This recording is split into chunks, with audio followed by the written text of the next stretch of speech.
Now, here's your host, Rob McConnell.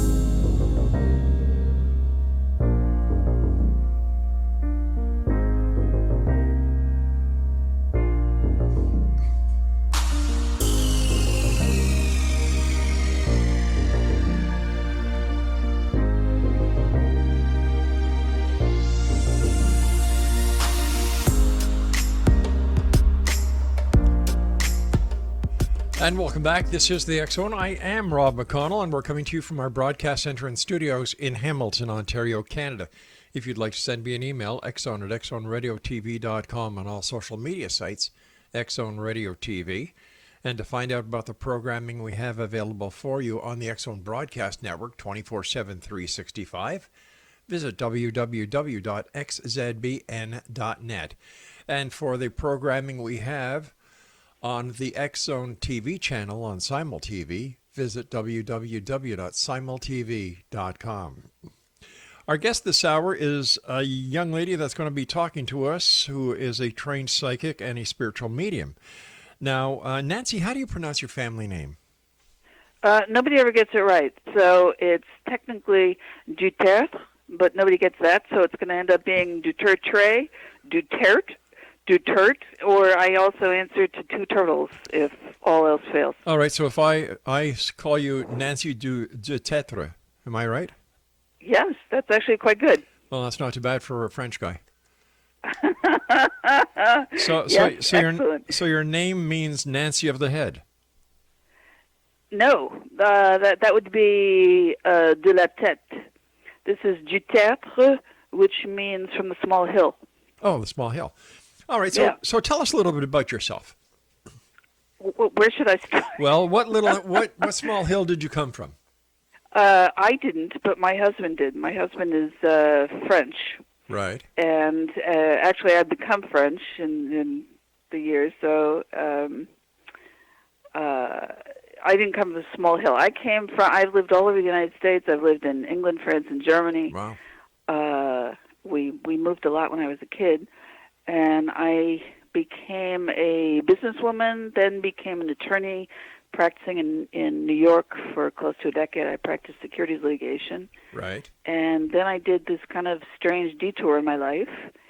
And I started to write a book about what I thought was going to be the psychology of intuition. Mm-hmm. And when I started to look through the literature of all the psychologists and psychiatrists, they didn't want to deal with intuition, and they were calling it things like empathy or resonant empathy or transference or countertransference. In other words, I know what those things are, and none of them are intuition. And so they didn't want to deal with intuition, so I studied a bunch of neuroscience. I thought maybe they would have the answers. They didn't want to deal with it. Wow. And then I sort of went and I tried to find anybody who knew something about it, and that's what led me to psychics, psychic detectives, mediums, medical intuitives, mm-hmm. Military programs, just all kinds of stuff. Artists, poker players, you name it. And I realized at a certain point that if I was going to write about this thing called intuition, that I had to understand it on a very basic experiential level. Mm-hmm. So I trained in it. I trained as a psychic detective for about 10 years, and that's what I do. I also trained in military-style remote viewing techniques, so I'm trained in several different types of remote viewing, and I've also developed my own type of remote viewing that I call TSP. Now, who did you study remote viewing with the military? I studied with Lynn Buchanan, and my mentor was Ingo Swann. Okay. Why did you decide to become a psychic? Well, I didn't decide to. In fact, I was fighting it the whole way because, I grew up in a very academic family, very left-brained. Nobody believed in that stuff. I certainly didn't believe in it. And so I didn't decide to be that way. I'm just a curious person. I like learning, about different people and different ways of thinking. So Sure. I realized at a certain point when I was sort of involved in these training things that I was pretty good at it. And people would tell me that, and I would laugh at them because I thought it was ridiculous. And at a certain point, I realized, well, it's time to either accept this. You know, I'd be silly not to accept it. I have enough proof already. And when you're an attorney, you kind of like proof. You like evidence. But how do you go from being an attorney to being a psychic and a remote viewer? Apparently, not too many people take that pathway. It takes. It's really hard to explain. When you have to change the way that you look at everything and the way that you process all types of thinking, it takes a lot of courage. And my biggest issue was always making a fool of myself, because I don't like that. And I particularly, you know, as somebody who, I'm very analytic. And so when you're analytic, you can always kind of reverse engineer your thinking. You can take it back, say, well, the reason why I got there is because of this, and it's all logical, it all makes sense, and you can prove it to other people. When you get into the psychic realm, you can't prove anything. There is no way to reverse engineer this, because there is no logic, because you're not dealing with a linear, sequential type of thinking. The only way that you can prove it is by feedback. So feedback, particularly in different types of remote viewing, becomes really important. And that's how you could sort of say to yourself, well, okay, I'm on the right track, I get it, and I'm not a complete fool. But it's hard. How would you describe psychic intuition? I describe, well, let me put it this way. I describe intuition on a kind of a sliding scale. Okay. Because I think a lot of times what people have done is they've separated out intuition that we all kind of know and we all get it from this crazy psychic stuff. And for me, from what I've learned, it's all on the same sliding scale, but you have different ratios of two different components, two different variables. Conscious to unconscious awareness of, let's say, the facts or the situation, and then rational to irrational thoughts.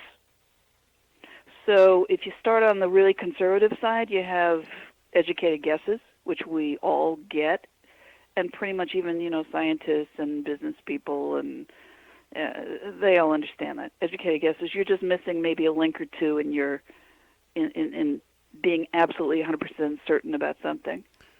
You get into the kind of the middle of this sliding scale of intuition, and you get into the realm of things that are like gut feelings and hunches.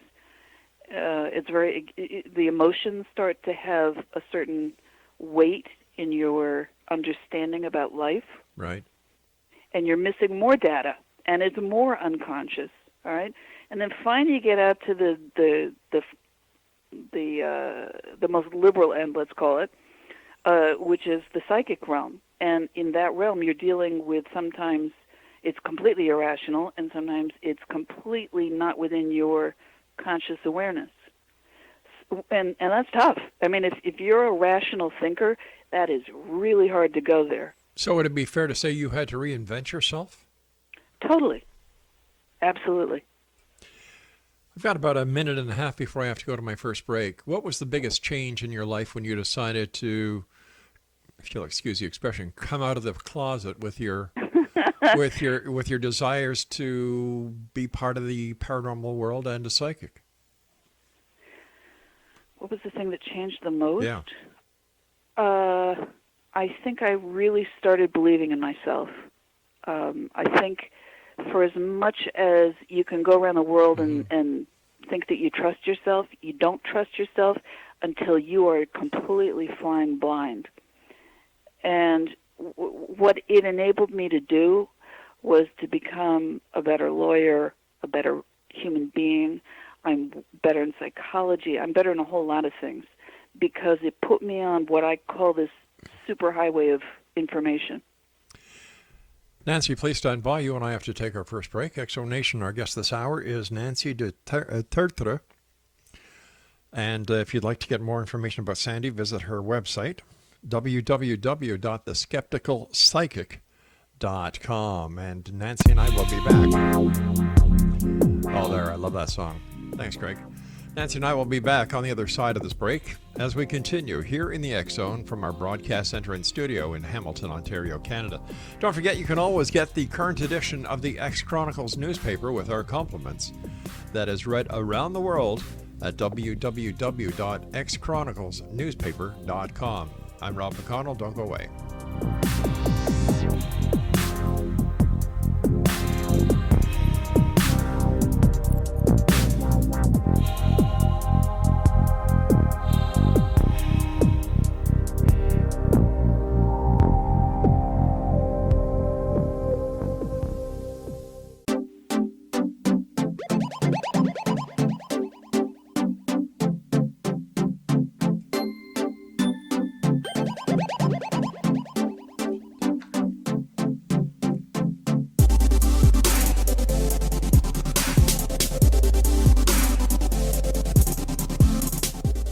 Nancy Dutertre is our special guest. She is the skeptical psychic. And why are you known as the skeptical psychic?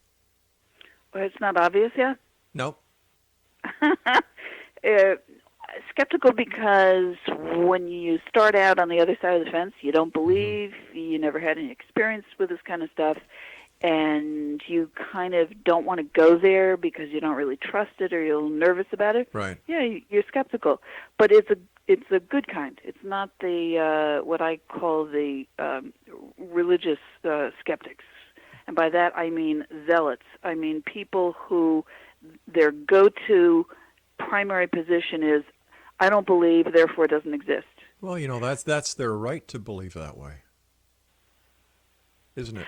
Yeah, absolutely. And by the way, coming from that other side of the fence, I have a huge amount of compassion for people who don't get it. I spend a lot of my time trying to explain how and why this works. And in fact, I've written a book called Psychic Intuition, which explains in terms of neuroscience, psychology, and linguistics how we all start out with these abilities, why we all lose them, or most of us lose them, and how we can get them back again. Because I'm just a trained person. I understand your voyage that you took in getting to the conclusions that you have gotten to. Yeah. But if it is so legitimate, how come it isn't a recognized part of the scientific psyche that we people have? Oh, yeah. Well, that's for exactly the reason that I've been talking about, which is your typical left-brained people, your analytic, intellectual, scientific, whatever people. They have only learned how to process thinking in one particular way, which is very sequential. It's linear. Right. We get that way because we start out learning language. Okay, Language but is literally let me takes ask- that kind of time. let me So they ask- don't get it. Let me ask you this then. If we Yeah. are all born with it, why doesn't it all stay with us? Because we get trained out of it. Because our brains start to... in most people, the left hemisphere is dominant. Okay. Okay? So your right hemisphere, which is your holistic side, your non-analytic side, and tends to be your more psychic data side, gets wiped out. And they've done studies. You know, they for a long time did split brain studies. And they showed that if for example, the left brain was shown an item, let's say a fabric with a particular color, and let's say it's a green fabric, but they use the word blue, and they put the word blue underneath, and only your left hemisphere sees it, it will say, oh, that's a blue item. If it's shown to the right hemisphere and does not have a word attached to it, it'll say green. Okay. We have disagreements inside our brain all the time, but because the left hemisphere, which is also where most of our language is located, it dominates. So that part of our entire reality literally, and I mean literally, disappears. Then how come other things that we are born with are not wiped out? For example... Oh, they are. Well, wait a sec, wait a sec, Things like hold on here. What about talking? What about walking? What about cognizant reactions that we have? Why is it only the psychic that is wiped out and not these other traits that we're born with? No, there are, people have suggested, for example, that we're all born with perfect pitch, and it gets wiped out. We're born with certain abilities to learn other languages. Most of these abilities get wiped out between roughly the ages of 3 and 6. And they get wiped out because our language becomes dominant. The way that I have explained this is that instead of experiencing the world as if everything is unique and singular, and you have no way to compare it to anything, what we start to do is we start to use metaphors. Everything becomes relative to something else. Okay? So everything then becomes an abstract thought. So we lose our ability to experience the world literally, like a baby. Okay? Babies just experience everything like it's the first time ever. They have no way to compare it to anything. And a lot of this psychic data that we get comes into our bodies and into our brains as we can't identify it. We don't have anything to compare it to. It comes in as nonsense. And if with our very developed linguistic brains, we can't compare this psychic data to anything, it disappears from our reality. Then how come some people retain it? I think some people are encouraged to retain it, the way that their families bring them up, and they acknowledge certain things, and in other families they don't. Were you I think it has. Go ahead. Were you encouraged? Oh, absolutely not. No. I come from a very academic family. Oh, okay. My father was a scientist, internationally recognized scientist, and my mother comes from a very academic family. Okay. So no, this stuff didn't exist. Did you, looking back as a child, have any psychic experiences? I think I maybe had 2 that I can remember. One of them I recall, I think I must have been about 13 years old or so, and I was over at a friend's house, and we were talking about ghosts, how like young teenage kids talk about ghosts. Ooh, that's, so much fun. And we got called down for dinner. We go into their,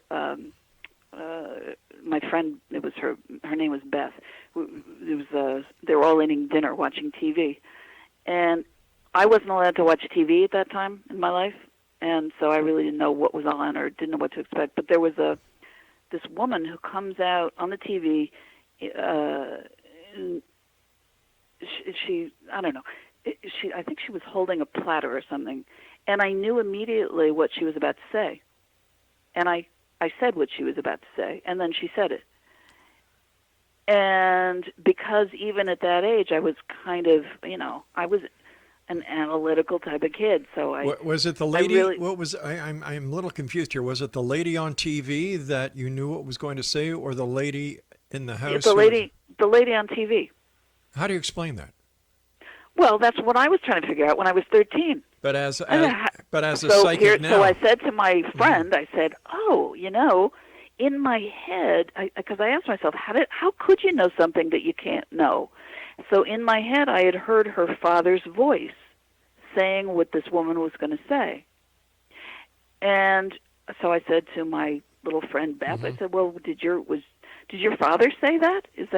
Could I have, somehow?" And she said, "Well, actually, I think he was, but it was long before you came over to the house. He was talking about that particular show, and he had made some comment about whatever that, this woman on the TV was saying." It's a stupid and complex little story, and it didn't make any sense to me. All I remember is I was thinking, there's no way in my reality that would have allowed me to have that information. And that was so confusing to me. I stuffed it in the, does not compute box in my brain, and I left it there. Fascinating. Then I had a mediumship type experience. Which I couldn't explain either, Didn't know what to do with that. Stuffed it in the same little place in my brain and forgot about it. But other than that, no. I mean, I just wasn't one of those kids who grew up, seeing spirits and predicting and doing all that kind of stuff. But it's all trainable. And I know it's trainable. I understand that you have an interest in ufology and aliens. I do. That's also new. How did that come about? I didn't start out with that one either. How did that come about? How did that come about? Well, I would say that the really important, or the time when I finally said to myself, well, there's no getting around this one, was when I went to a local movie theater here in New Jersey. And I went with my daughter, who was, I don't know, she must have been about, 19 years old, I guess. And we saw the movie. It was Woody Allen's Midnight in Paris, which is all about going backwards in time, by the way. And we got out of the movie, and there was nobody in the movie theater. I've never seen that before. Nobody. Maybe one employee, but I'm not so sure about that. But there were no customers. We walked out into this parking lot, it's a big shopping mall. It's a big, flat, open area. And we're going to the car, and my daughter pointed up in the sky, and she said, "What's that?" And I look up, and about 500 to 1,000 feet up in the air, there's a mass of about 20 to 30 orange lights. And we all know, airplanes are using white, blue, or red. Nobody uses orange. So that was weird. So I thought, well, maybe somebody is like bouncing lights from somewhere on the ground, and they're bouncing off of clouds and reflecting. But there was no cloud cover, and there were no beams of light being bounced off of anything. And the closer we looked at this, the more you could make out it was a boomerang-shaped craft. It was the size of a football field, and it was sitting there doing nothing. All right, we're going to have a bit of a cliffhanger here. I have to take my news break at the bottom of the hour. Exo Nation, our guest this hour is Nancy Dutertre. I hope I'm saying that right. And Nancy and I will be back on the other side of this break as we continue here in the X Zone from our broadcast center and studios in Hamilton, Ontario, Canada. If you'd like to visit Nancy online, her website is theskepticalpsychic.com. I'm Rob McConnell. This is the X Zone. Don't go away.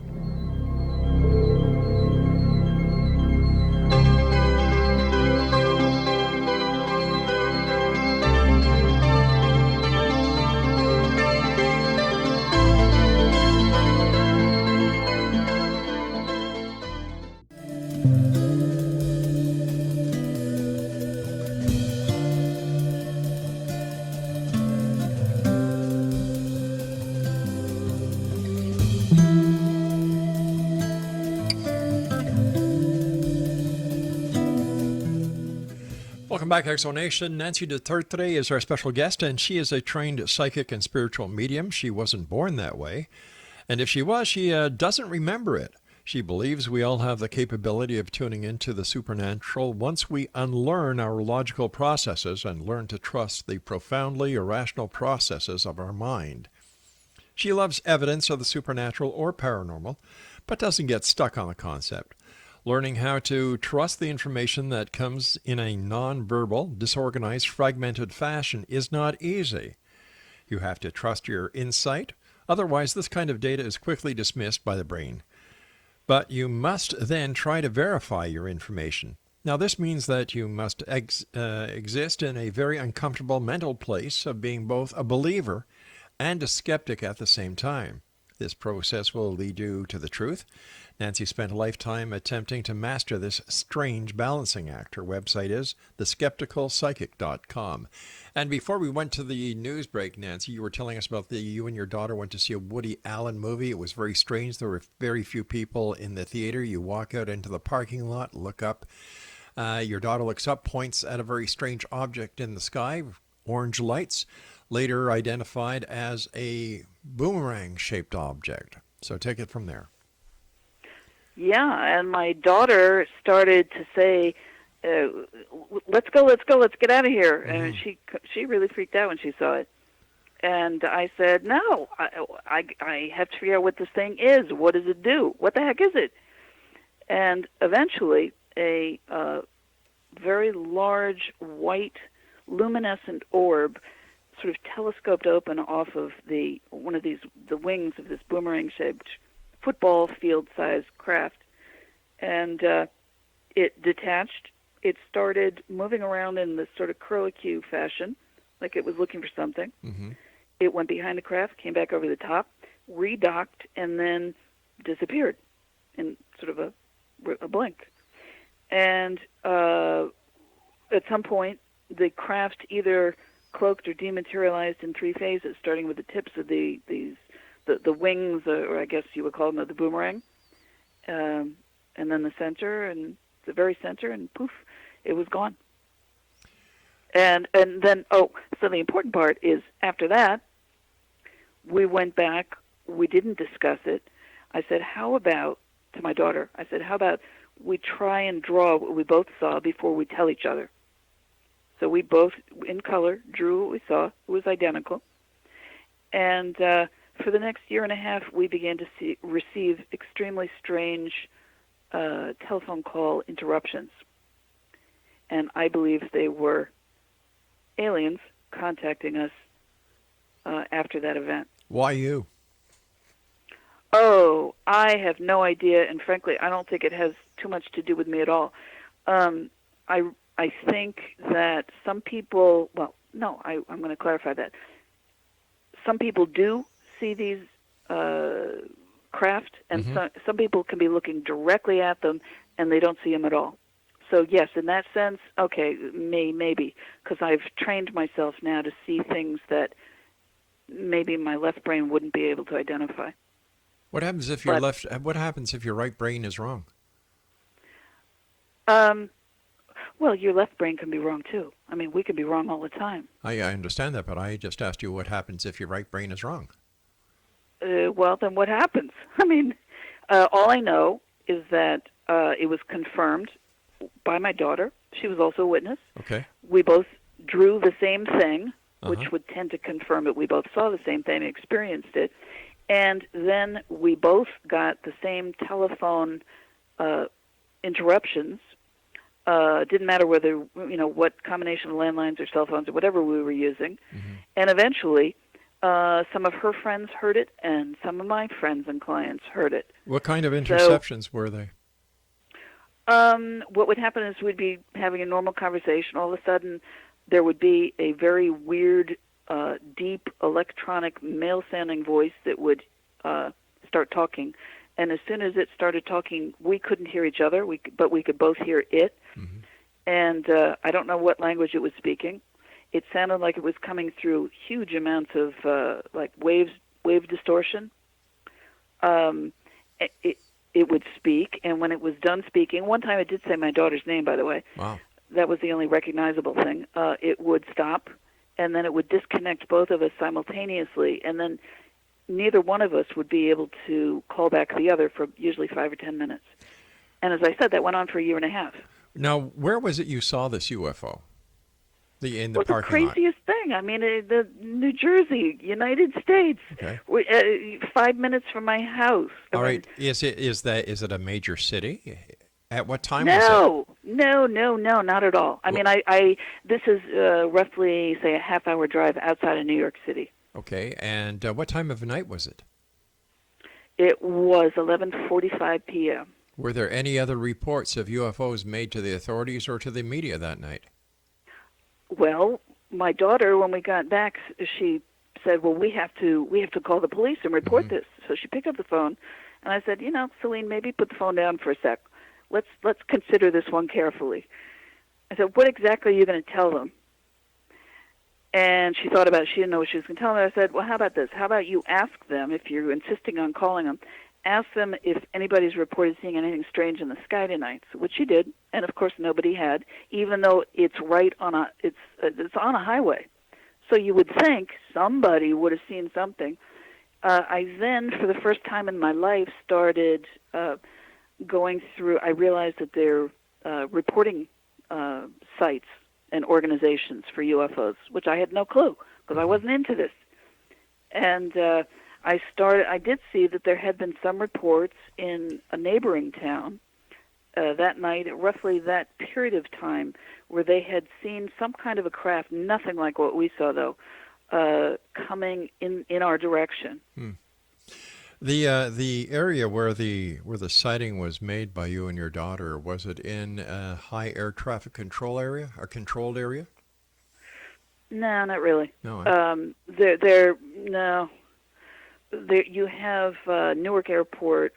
Newark Airport is roughly, I don't know, a half hour away. Right, that's quite a but distance. But their planes don't generally fly over our area. There's a couple of small airports, but nothing significant. How did that sighting change your life? Oh, well, if all of a sudden you realize there's a possibility of non-human intelligent species and that they're interacting with us, and they're interacting intelligently and have the capability to cut into phone conversations, potentially read your mind, get into your dreams, transact, with you. They can change your reality. So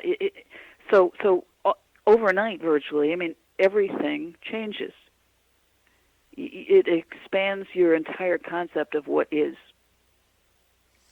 I understand you've written a book, How to Talk to an Alien. Yeah. Tell me about that. Yeah, book. and well, that sort of that grew out of my interest in being contacted that way. So I got interested in trying to figure out, who is trying to communicate with us, and what are the various types of ways in which non-humans, intelligences, can communicate. And so I researched it a lot, and I kind of discovered that there are probably many different species. They are communicating not only in human languages, but in alien languages, and not just in the sort of sequential language that we all deal in, but they also communicate in very nonverbal, sometimes telepathic ways. So it's a huge area, and I was shocked because hardly anybody had ever talked about this before. I only found one serious researcher in the field. And who is that? His name was, he was a psychiatrist from the state of Delaware. His name was Dr. Mario Pazzaglini. And he had basically gathered, I don't know, maybe 100 or so different writing samples from contactees. And he had broken down the different types of writing samples into 3 different categories, what he called dot and line, cursive or script style, and geometric style for the different types of writing or alphabets that they have. And I found that to be a really useful kind of a guideline, a good starting point, although I think that there are more types than that. So what message do you think the aliens are trying to give you? Depends who you talk to. I'm asking you. You've got, I think, some that are trying to, well, the most obvious is save the environment, or save the world from destruction of humans by humans. Save the world from tearing certain dimensional fabrics. Humans need to start understanding, their own violent tendencies. I understand these are wonderful messages, but why don't the aliens give these messages to the people who can actually make these changes happen? The people in power, the people in government, the leaders of churches. I think, that was probably attempted. They say that was attempted, certainly in the U.S. with Eisenhower, who may have cut some deals with... Oh, you're talking about the MJ-12 papers here. Well... Okay, listen, we've got to take a break. We'll be right back. Sure. This is the X Zone. I am Rob McConnell. Our guest this hour is Nancy Dutertre, and her website, theskepticalpsychic.com. We'll be back on the other side of this break as we wrap up this hour here in the X Zone. Don't go away.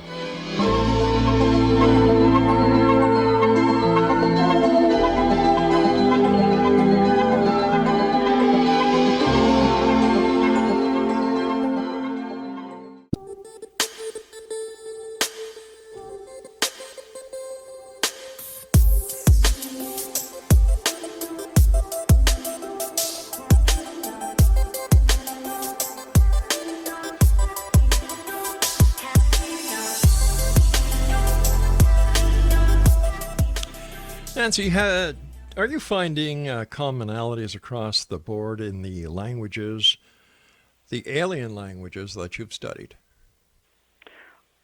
Yes, there are some, but I have to tell you, I am extremely frustrated not to find more, and because that sort of bothers my whole sense of, well, how many groups are out there that are communicating in the same language versus does this stem from the imagination of the human? Mm-hmm. And so it bugs me when I can't find more commonalities in the language. But yes, I would say what I did talk about in my book, How to Talk to an Alien, is I talked about 4 different cases where I found matches from, let's see, it was an American guy in Florida, British woman, a couple of Japanese kids, and there was, and a Brazilian man. Okay, so there are people all over the world, different time periods when they got this particular type of writing. It was the dot and line style of writing, and they do seem to be certain commonalities in it. The problem is you're not necessarily dealing with, like a Latin alphabet, or 26 letters or anything like that. And sometimes I've seen certain types of writing, for example, that tend to look more like the sort of ideograms that you might find in like the Chinese characters and that kind of thing. So it's been difficult. In your opinion, is there a connection between the communications that you receive and others receive in the crop circles? I think that they are condensed ideograms. That's my sense. I interviewed a guy years ago who claimed to be one of the secret crop circle makers in England. And he said that he had, was sort of wide-eyed and idealistic when he first heard about, these crop circles. He went and he found this group of, I think he said it was roughly 60 people at the time who were making them, and got sort of disillusioned until he started to realize that even among this group of human crop circle makers, that sometimes one person would get an idea for a design, only to discover that 1 or 2 other people had the identical idea and were building them on the same fields at the same time. Or they started seeing, the flying orbs of different colored lights over the crop circles. So he began to realize there's something going on that's beyond simply what he and his buddies were doing. So I think that it's so much connected in with the concept of human collective consciousness and tapping that, as well as expressing things through symbols that we can somehow collectively create and understand. I don't know if that's too complicated, but that's what I feel. Have you found that being a psychic detective, spiritual medium, paranormal investigator, and remote viewer has been of any asset to you in trying to decipher alien communications?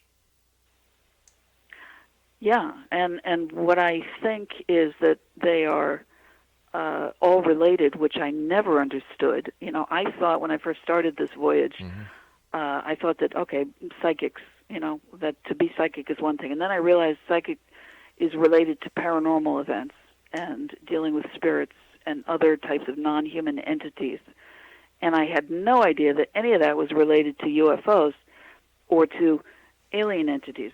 But it is. And the more that you are capable of communicating in those realms, the more information you can get. So, yeah, they are related. Why, in your opinion, don't these visitors just land and get it over with and prove their point once and for all to each and every one of us instead of a select few? Well, people have been asking that for a long time, although they did fly over the White House. Allegedly. What's that? I said allegedly. Well, yeah, except there are photos of them. Well, so. Nobody can prove they are UFOs. Well, I mean, what is proof of anything? Let me see. If we're talking about Roswell, a crashed UFO would be kind of neat, or a dead alien. If we're talking about Bigfoot, a cadaver of a Bigfoot, and the list goes on and on and on. So you're talking about being able to touch something physical and tangible, and that makes it real to you. As an ex-police detective, yes. Okay, I wrote my entire book, Psychic Intuition, Mm-hmm. which explains the difference between our concept of reality and perceptions. Perceptions can be highly, highly manipulated, so that all of us experience hallucinations. In fact, 39% of the world experiences very obvious hallucinations.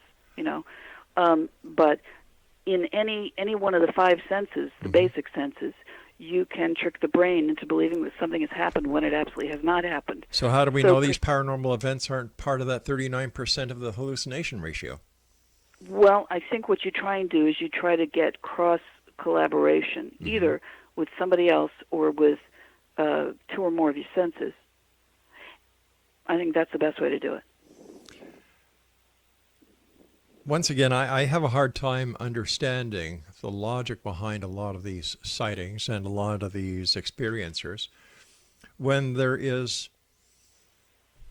millions of people, billions of people on this planet who have not seen or experienced anything that is classified within the paranormal or in the genre of ufology, and yet there are millions who have. Right. What part does the media play in the desire for people to see UFOs or to experience a paranormal experience? Is there something in our social structuring right now that people want excitement and they're looking outside of the realm of reality for this excitement? People are always going to look outside the realm of reality for excitement. There's no doubt about that. The problem is that if you're suggesting that people are only saying they're seeing these things because of what they're watching on TV, there have been sightings going back through the millennia. I mean, I talk about a case that I think was in 15th century China of a guy getting abducted, being on the medical exam table. Basically, they fiddled around with his heart, put his heart back in, and suddenly he finds himself back on Earth. So.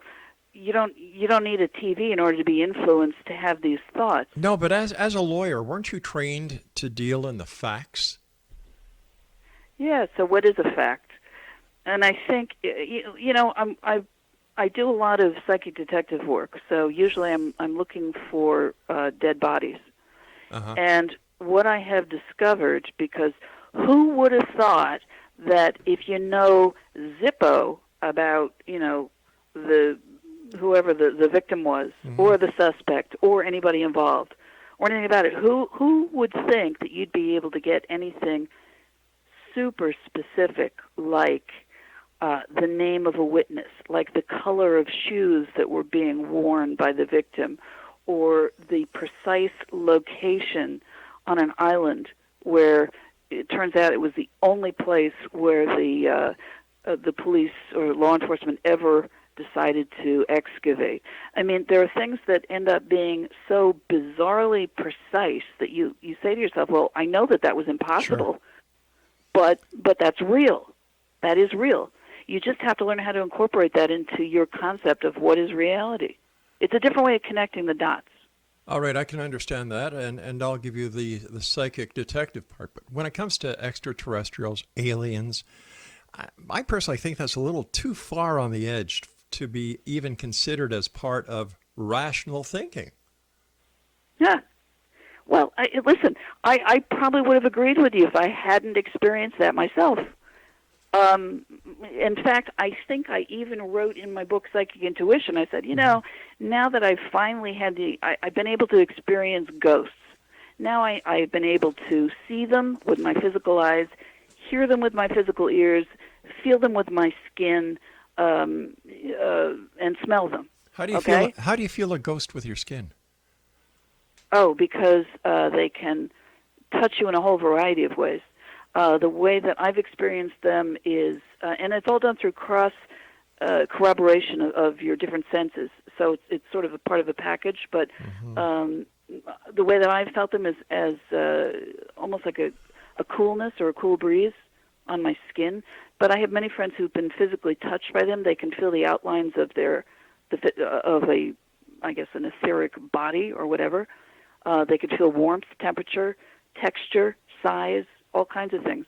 But anyway, what I wanted to say was that what I had said was, okay, now I finally understand what a ghost can be experienced as. So I believe in ghosts. I'm okay with that now. But I said I'd probably have to see an alien before I believe in one. I said that straight out. And now, it's sort of be careful what you wish for. But I'm sorry. I'm sorry. I'm getting very short on time here. But just in a very few words, I thought you saw a UFO. You didn't see an alien. Absolutely correct. And the only thing that I have experienced in terms of an alien in my physical world with my physical ears was those telephone conversations. All right, Nancy, you and I have to say so long for tonight. Thank you for joining us. I find it rather amusing that you're a what is this again, Craig? Psychic detective, spiritual medium, paranormal investigator, remote viewer. Aliens communicate with you. And you've written a number of books. I don't know. I really can't buy into it. I really can't. X-Zone Nation, tell me what you think. Send me an email, xzone@xzoneradiotv.com. I'm Rob McConnell. We'll be back on the other side of this break. Whatever you do, don't go away or get abducted or communicate with aliens or whatever it is that you might do after listening to this interview.